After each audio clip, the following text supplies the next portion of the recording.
Nos encontramos en la puerta de la iglesia de San Francisco. Estamos fuera de la muralla, extramuro, y tenemos que recordar que cuando Alfonso X el Sabio llegó a Jerez, 1264, venían ya los franciscanos y se situaron fuera de la muralla, pero curiosamente delante de la muralla del Real. San Francisco lo tenemos aquí vestido con el hábito propio de los franciscanos, un hábito muy sencillo, y lleva el crucifijo en la mano, pero si observamos el cordón que lleva a la cintura, una cuerda realmente, tiene 3 nudos y no es casual. Esos 3 nudos representan, simbolizan los 3 votos que tenían las órdenes menores, en este caso órdenes mendicantes, 3 votos. El voto de obediencia, el voto de pobreza y el voto de castidad. Pero si nosotros observamos, tenemos una puerta central. A nuestra izquierda tenemos 7 ventanas y a nuestra derecha nada más que tenemos una. Es decir, que seguirían más las 7. Pero eso se cortó para hacer la plaza. Curiosamente le llamaron Plaza Esteve, pero para hacer la Plaza Esteve, pues cortaron, cercenaron parte de su edificio, un edificio, por otra parte, maravilloso. Danza Lucía es el centro que quiere reunir a toda la gente que quiere bailar, de Jerez y cualquier parte del mundo, ¿no? Pero lo haría 1 y 1000 veces. Compartir lo que tengo y ofrecerle al pueblo lo que tengo, lo haría 1 y 1000 veces porque es algo que tengo desde que he nacido, con lo cual, ¿cómo no voy a compartirlo y cómo no voy a regalarlo de vez en cuando? No siempre, pero...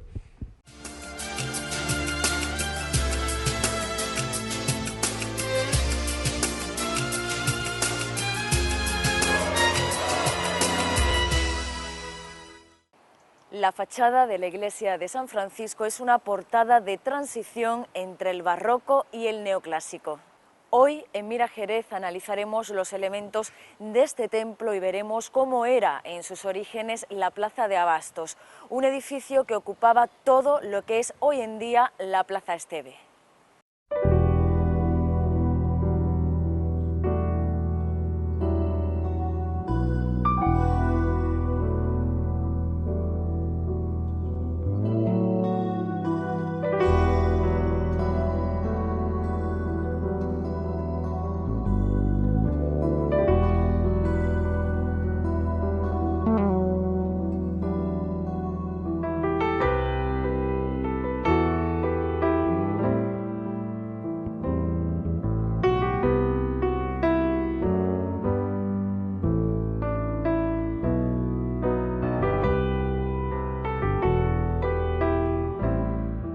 Nos encontramos en la puerta de la iglesia de San Francisco.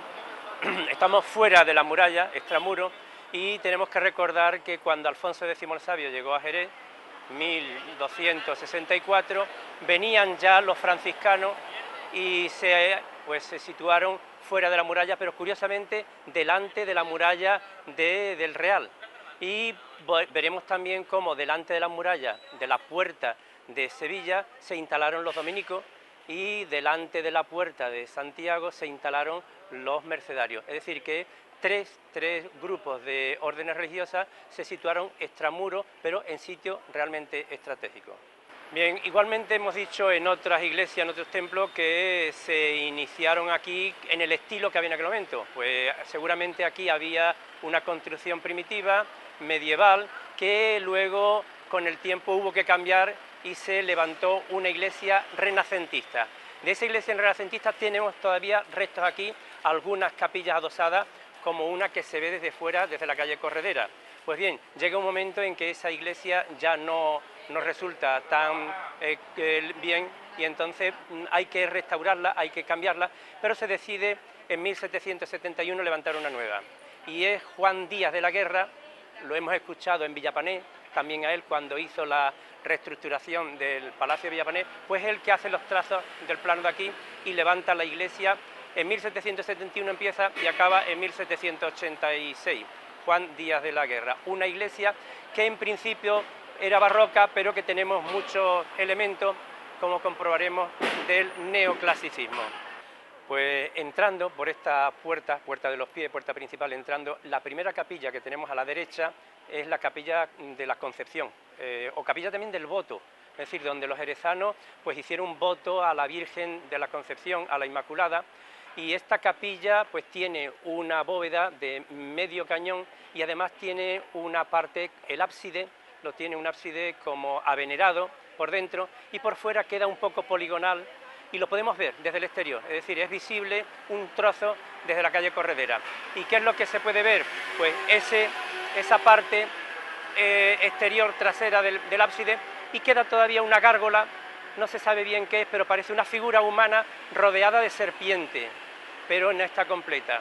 Uno recuerda al Laoconte, pero lógicamente esto es una pieza nada más.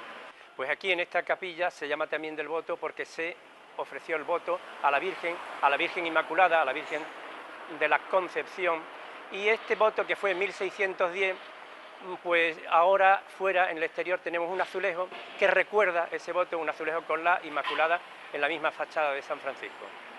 En esta fachada tenemos una puerta con un dintel, la parte superior, y la jamba que la recorre una moldura, se llama un bocel, y esta moldura es bastante rectilínea. No tenemos ese recargado con muchas curvas entrante y saliente como en el barroco. Es de la época, pero ya un poco posterior. Y tenemos también un par de columnas a derecha e izquierda, es decir, pareadas, que se salen un poco, propio del barroco, que tienen una decoración mixta. Es decir, lo que es el fuste, el centro de la columna, la parte más larga y principal, ese tiene dos partes, una lisa y la parte inferior que está decorada como si fuera un balaustre, es decir, son abalaustradas y va pareada. Y el remate que tienen son unos pináculos en forma de pirámide, muy sencillo, ya propio de un estilo que vendría a continuación, que sería el neoclasicismo. Pero tenemos también otro elemento, el frontón, en este caso recto y partido, con la imagen dentro. Y ahora hablaremos de ella, lo mismo que del escudo de la comunidad. El santo titular de la iglesia, lógicamente San Francisco, en este caso San Francisco de Asís, que curiosamente no se llamaba Francisco, nació sí en Asís, en 1180, pero la madre era francesa y su nombre, el nombre que le puso a su hijo era Jean, pero el padre, italiano, pues no le llamaba de ese nombre, sino que le llamaba pues el francesito, mi hijo el francés, y en francés, en italiano es Francesco, por lo tanto Francesco, Francisco. Y Francisco pues tenía la reproducción de las llagas de Cristo, las tenía, y por eso aquí vemos como en las manos todavía quedan los estigmas de las llagas de Cristo, lo tenía también en el pecho y en los pies, y esas 5 llagas forman parte del escudo que lo tenemos en el centro del dintel, el escudo de los franciscanos con las cinco llagas de Cristo reproducidas. San Francisco lo tenemos aquí vestido con el hábito propio de los franciscanos, un hábito muy sencillo, y lleva el crucifijo en la mano, pero si observamos el cordón que lleva a la cintura, una cuerda realmente, tiene 3 nudos, y no es casual. Esos 3 nudos representan, simbolizan los 3 votos que tenían las órdenes menores, en este caso órdenes mendicantes, 3 votos. El voto de obediencia, el voto de pobreza y el voto de castidad. Está esa imagen, no la hemos dicho, pero lo podemos ver perfectamente, dentro de una hornacina avenerada, con esa forma de venera superior, que recuerda un poco todavía el barroco, lo mismo que el escudo tiene todo elemento propio de la decoración del barroco y la parte que hemos dicho inferior de las columnas también. En cambio, del neoclasicismo pues tenemos esos pináculos en forma de pirámide muy sencillos y las líneas muy elementales, muy clásicas, muy sencillas. Por lo tanto, podemos decir que es una fachada de transición entre el barroco y el neoclasicismo. El Ayuntamiento de Jerez tenía intención de renovar los servicios del mercado, porque lo que tenía antes era unas plazas desmontables en el mercado, en la plaza del mercado, o también en la plaza Platero, y había una pescadería que le llaman la pescadería vieja, actualmente pues entrando por debajo de los arcos del edificio que es la Plaza del Arenal de los Arcos. Y había otra pescadería que curiosamente se llamaba Pescadería Nueva, la que ahora nosotros conocemos por Pescadería Vieja, que es el edificio que hay detrás, bueno, al lado de la calle La Torre. Pues este edificio lo tiene allí puesto en las ventanas, 1799. Y curiosamente le decían la pescadería en aquel momento nueva, que ahora es vieja. Pues bien, para todo esto había que unificarlo y el Ayuntamiento decidió construir un mercado nuevo. También en ese momento decidió que había que hacer un teatro nuevo y una plaza de toro nueva. el teatro no se llegó a hacer nunca, la Plaza de Toros la conocemos y el mercado también aquí. Ambos edificios de la mano de José Esteve y López, un arquitecto municipal con mucha trayectoria y muy importante en nuestra ciudad. Jerez tenía un plano hecho en 1852 por un arquitecto, se llamaba José San Martín, pues sobre ese plano impreso habían dibujado una localización del mercado y consideraron que este era el sitio adecuado. Recordemos que el convento de San Francisco había sido desamortizado por Mendizábal y decidieron dejar la iglesia, pero no la parte del convento. Así que todavía podemos ver parte de los arcos del claustro del convento de San Francisco, lo tenemos aquí detrás, parte de la arcada del convento, y aquí se hizo. El convento era muy grande, llegaba desde lo que actualmente es la Caja de Ahorro, toda esta plaza que se llama Plaza Esteve en honor del arquitecto, y aquí es donde se decidió construir el mercado, y en el plano pues se nota, de la misma manera que se nota también en ese plano dónde estaría, si se hubiera hecho, el teatro, que sería al lado de la Plaza del Arenal, quitando el edificio de los Arcos, y también curiosamente en ese plano aparece un ferrocarril interior que estuvo durante un tiempo en esta ciudad nuestra, que no es el ferrocarril de las bodegas de Jerez, era otro ferrocarril llamado ferrocarril de sangre, porque era tirado por animales, por caballos y mulas. Este edificio de José Esteve es importantísimo, además tiene un estilo neoclásico, es decir, recuperando elementos clásicos como ya había hecho el Renacimiento, por lo tanto tenemos elementos que recuerdan el Renacimiento, como por ejemplo arcos de medio punto, o como por ejemplo hojas de acanto, que aquí lo tenemos, en esa clave que está cubierta por esa voluta con hojas de acanto, o tenemos también una pequeña cornisa con elementos típicos del arte clásico, por eso este se llama neoclásico. Pero aquí hay una novedad, José Esteve es el que utiliza, no el primero, porque ya se había utilizado en la bodega González Vía y en otros elementos, pero sí que es uno de los que más utiliza el hierro. Entonces aquí tenemos la combinación de la piedra con la cerámica y el vidrio al exterior, y en el interior y en otra zona tenemos la combinación del hierro y del vidrio. Aquí podemos ver el colorido, hay un contraste, pero que encaja muy bien, perfecto, del colorido de la cerámica, muy vivo, con el más clásico y más sobrio de la piedra. Recordemos que este proyecto era mucho más ambicioso en su momento, fue mucho más grande, lástima que a principios del siglo XX creo que fue, le recortaron. Pero si nosotros observamos, tenemos una puerta central, a nuestra izquierda tenemos siete ventanas, y a nuestra derecha nada más que tenemos una, es decir, que seguirían más las 7, pero eso se cortó para hacer la plaza. Curiosamente le llamaron Plaza Esteve, pero para hacer la Plaza Esteve pues cortaron, cercenaron parte de su edificio, un edificio por otra parte maravilloso. Aquí fuera vemos, ya hemos dicho, piedra y cerámica, pero en el interior, sobre todo el pabellón donde se encuentra la pescadería, ahí tenemos una serie de elementos también clásicos, como por ejemplo unas pequeñas y finísimas columnas de orden compuesto por sus capiteles que están adosadas en unos cuerpos rectangulares, y todo ello muy fino, que soporta una estructura de elementos de vidrio y elementos metálicos, es decir que tenemos ya un uso bastante amplio del hierro, que hasta ahora se había utilizado muy poco. Y por otra parte decir que José Esteve es uno de los arquitectos más importantes que ha tenido en mitad del siglo XIX y sobre todo el siglo XX en Jerez, y del que tenemos algunos, bueno, ahora yo así a bote pronto recuerdo la fachada del Colegio Cervantes, la fachada de Julián Cuadra, lo que ahora es el Museo Arqueológico, y bueno, la Plaza de Toros también la inició él, luego hubo un problema de incendio y se tuvo que renovar o reestructurar, pero tiene cantidad de obras en esta ciudad.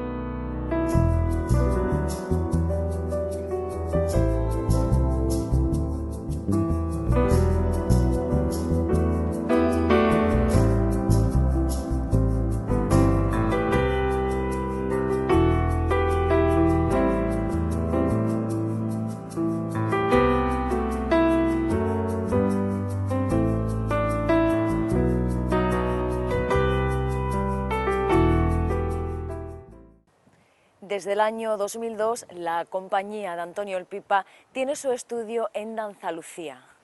Este espacio es un lugar dedicado al arte del baile, a la creatividad y al estudio del flamenco.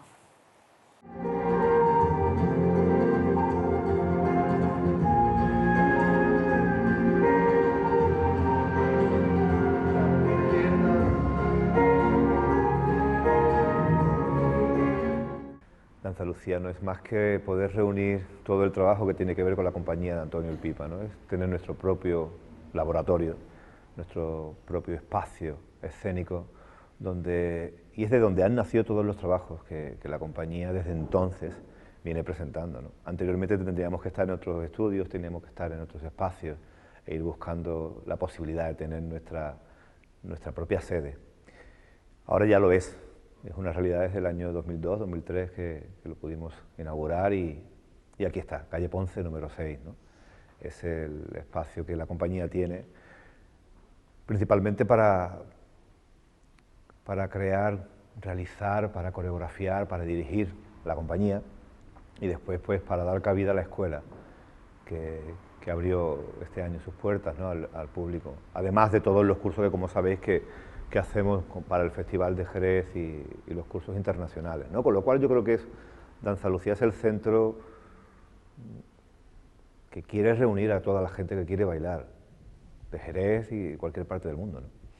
Hemos tenido historias varias, donde se han concentrado exposiciones, conferencias, donde hemos podido presentar algún trabajo audiovisual, algún trabajo literario incluso, donde podemos compartir algún proyecto de cualquier artista que tenga que ver sobre todo con lo nuestro, con el arte flamenco, ¿no? Pero Danza Lucía lo que quiere ser es un centro de actividades flamencas, por supuesto.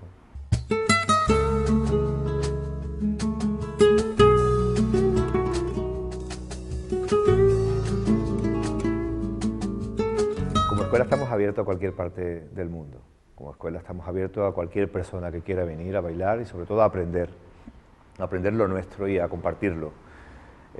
No nos importa ni la edad ni la nacionalidad, con lo cual desde niños pequeñitos hasta señoras mayores tienen cabida en la escuela de baile de Antonio el Pipa. Estamos trabajando con diferentes niveles de inicio, de medio y avanzado.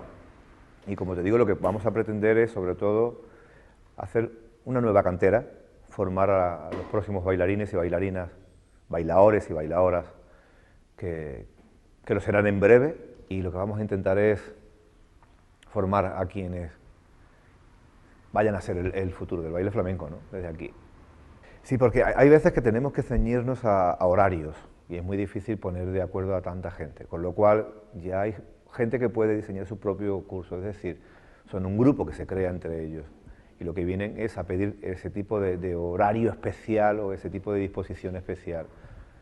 Consideramos un grupo a partir de 10, con lo cual hay gente que ya se reúne previamente antes de llegar y lo que proponen son sus propios horarios. Eso es un poco lo que quiere decir diseñar tu propio grupo.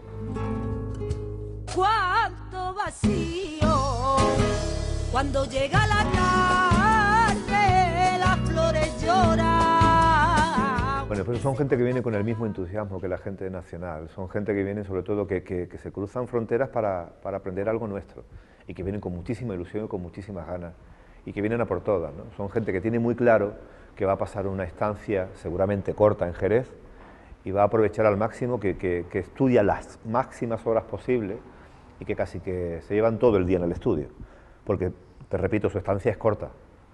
Y no es como la suerte que tenemos los jerezanos de tener el flamenco casi a diario, ¿no? Sí, hay gente que viene directamente a perfeccionar, hay gente que con muy buen criterio, con muy buen concepto, creen que tienen que pasar por España y creen que tienen que pasar por Jerez para formarse o para terminar de formarse, y además yo creo que no están equivocados, ¿no? Si algo quieren, o si alguien quiere estudiar flamenco y quiere perfeccionar, punto obligado es España, ¿no? Y dentro de España, por supuesto, Jerez es una de las escuelas más importantes que tiene el flamenco, ¿no? Bueno, a mi juicio fue todo lo contrario. Yo intenté darle al pueblo lo que creo que es del pueblo. Y yo soy muy agradecido con Jerez porque a mí me lo ha dado todo y porque el público yo creo que que quiere, aprecia y respeta el arte de Antonio el Pipa, con lo cual no era más que, ¿por qué no en malos momentos compartir lo que tienes, ¿no? Y por qué no en malos momentos vas a abrir las puertas y vas a regalar algo. Seguramente eso al final va a dar frutos, porque de hecho muchísima de la gente que pasó por aquí de forma gratuita después se han querido quedar en la escuela, con lo cual vuelven a dar, vuelven a ofrecer. Pero lo haría una y mil veces. Compartir lo que tengo y ofrecerle al pueblo lo que tengo, lo haría una y mil veces porque es algo que tengo desde que he nacido, con lo cual, ¿cómo no voy a compartirlo y cómo no voy a regalarlo de vez en cuando? No siempre, pero es un poco más una clase de profesionales, con gente que viene terminando sus carreras en los conservatorios, gente que está muy a punto de audicionar para compañías importantes, para el Ballet Nacional de España, para la Compañía Andaluza o para cualquier otro tipo de ballet, y son gente que vienen buscando la perfección y que vienen buscando las últimas clases antes de llegar a escena, ¿no? Con lo cual estoy muy contento porque además hay gente que viene de fuera, viene de Sevilla, viene de Arcos, del puerto de Santa María, y son gente que se reúnen los sábados aquí, que crean un clima muy especial, ¿no? Y que crean que el ambiente en la clase sea sobre todo muy profesional y avanzado, ¿no? Bueno, Eva Parrao es la persona encargada de codirigir las clases, ¿no? Es decir, ella es la profesora que siempre va a estar ahí cuando yo no esté. Pero por supuesto que yo estando aquí siempre seré quien lo imparta, porque es mi casa, es mi escuela, es mi sede, con lo cual voy a cuidar muy mucho que la gente que se forme aquí... Cuánto vacío, cuando llega la tarde, las flores lloran. Si no el mejor, uno de los festivales más importantes del mundo en el flamenco, Festival de Jerez, y con eso tenemos que sentirnos muy orgullosos los jerezanos. Y además tendríamos que intentar por todos los medios que cada vez creciera más y cada vez fuera más importante y cada vez tuviera más apoyo. Porque se dan cabida los más grandes profesionales del arte en 2 semanas. Pasan por ese coliseo nuestro los mejores artistas, las mejores compañías del momento, y porque se dan cita aficionados de todas partes del mundo. Yo creo que eso enriquece a la ciudad, yo creo que eso beneficia a la ciudad, y yo creo que eso debería hacernos sentirnos orgullosos a los jerezanos, ¿no? Al margen de la programación que pueda tener el festival, yo siempre me gustaría que la programación fuera mayor y que tuviéramos durante todo el año una programación estable para Jerez, porque toda la persona que viene a Jerez viene buscando flamenco, finalmente, ¿no? Ojalá consiguiéramos que tuviéramos una programación estable durante todo un año. No es el mejor momento para hablar de ello, pero vamos a quedarnos con que las perspectivas van a ser salir fuera y conocer y formarse con grandes maestros y pasar por diferentes compañías. Más compañías privadas que públicas, porque públicas solamente tenemos 2 en España, el Nacional y la Andaluza, pero ojalá hubiera muchísimas más donde se pudieran colocar. Con lo cual tendríamos que seguir pensando en compañías privadas, que no es nada fácil, ¿no? La compañía de Antonio el Pipa cumple 15 años. No ha sido fácil. No ha sido fácil.